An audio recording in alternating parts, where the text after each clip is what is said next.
लोकसभा चुनाव में कमाल दिखाने वाला सपा सुप्रीमो अखिलेश यादव का पीडीएफ अपना विस्तार रूप लेना शुरू कर चुका है, जो दलित पिछड़ा अल्पसंख्यक से ऊपर उठकर अब अगड़ों को भी अपने आप में समाहित करते हुए आगे बढ़ने की तैयारी में है, जिससे सबका साथ सबका विकास का झंडा बुलंद करने वाली भाजपा की उत्तर प्रदेश में हालत खराब हो गई है। नमस्कार, मेरा नाम रजनीश है और आप जन आदर्श भारत देख रहे हैं। उत्तर प्रदेश की सियासत में 4 जून 2024 के बाद कई बदलाव देखने को मिल रहा है। अब समाजवादी पार्टी ने ऐसा ब्राह्मण कार्ड चला है जो भारतीय जनता पार्टी के लिए मुश्किल का सबब बन सकता है। सिद्धार्थनगर स्थित इटवा से विधायक माता प्रसाद पांडे को नेता प्रतिपक्ष बनाने के बाद अब पंडित हरिशंकर तिवारी से जुड़े एक मुद्दे पर अखिलेश यादव ने आवाज बुलंद कर दी है। सपा प्रमुख अखिलेश यादव ने स्वर्गीय हरिशंकर तिवारी की प्रतिमा के लिए बन रहे चबूतरे को गिरा दिए जाने का मुद्दा उठाया है। गोरखपुर में हरिशंकर तिवारी के हाथे और गोरखनाथ मठ की राजनीति के बीच विवाद बहुत पुराना है। यह पूर्वांचल की ब्राह्मण बनाम ठाकुर राजनीति का एक बहुत बड़ा घटनाक्रम रहा है। 1997 में वीरेंद्र प्रताप शाही की हत्या के बाद छत्री राजनीति में एक अदद नेता की कमी खलने लगी। इसी बीच गोरखनाथ मंदिर के महंत अवैधनाथ के उत्तराधिकारी के रूप में योगी आदित्यनाथ का उदय हुआ था। 1998 में सांसद बनने के बाद उनका करियर तेजी से आगे बढ़ा।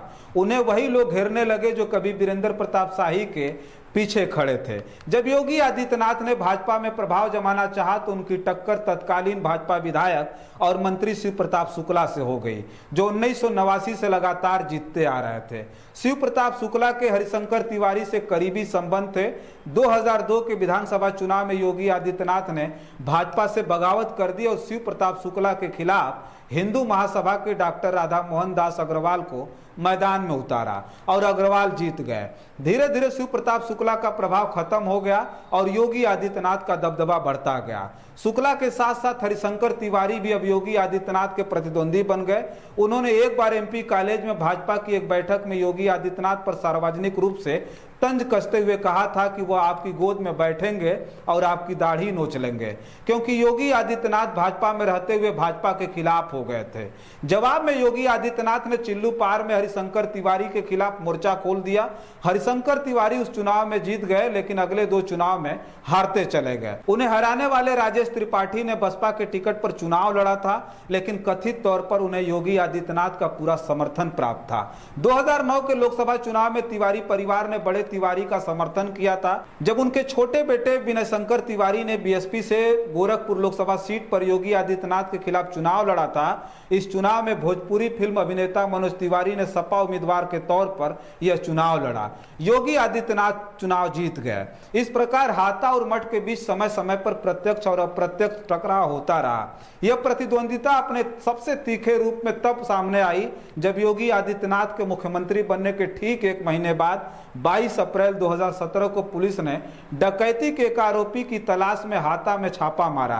तिवारी परिवार ने आरोप लगाया कि यह सीएम के इशारे पर की गई कार्रवाई है और 24 अप्रैल 2017 को इसके खिलाफ जोरदार प्रदर्शन हुआ। उस समय 77 वर्षीय हरिशंकर तिवारी ने भी प्रदर्शन में हिस्सा लिया और नारेबाजी की। प्रदर्शन में बड़ी संख्या में ब्राह्मणों की मौजूदगी ने भाजपा को मुश्किल में डाल दिया था। आशंका जताई जा रही थी कि भाजपा उस ब्राह्मण समुदाय का समर्थन खो सकती है जिसने यूपी में पार्टी का जबरदस्त समर्थन किया था।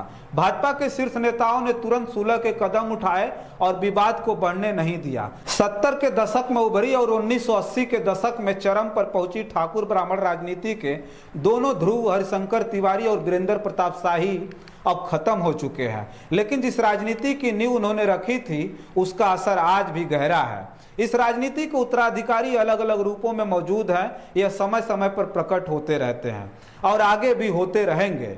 अखिलेश यादव ने हरिशंकर तिवारी के बहाने एक बार फिर से ब्राह्मण राजनीति को हवा दी है। समाजवादी पार्टी लगातार ब्राह्मणों को मैसेज दे रही है। यह सपा की अब तक की राजनीति के एकदम उलट है। मुस्लिम और यादव के बाद नान यादव, ओबीसी, दलित और अब ब्राह्मण सपा की यह सोशल इंजीनियरिंग काफी दिलचस्प होती जा रही है।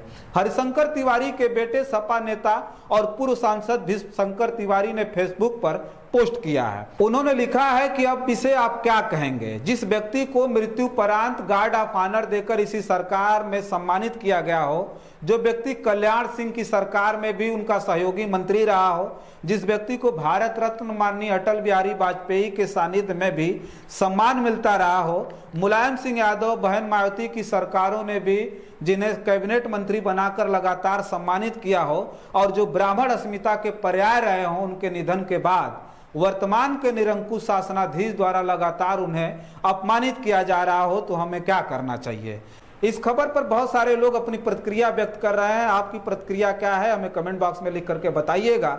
बहुत सारी खबरों के लिए बने रहे जन आदर्श भारत के साथ और हमें दें इजाजत। नमस्कार।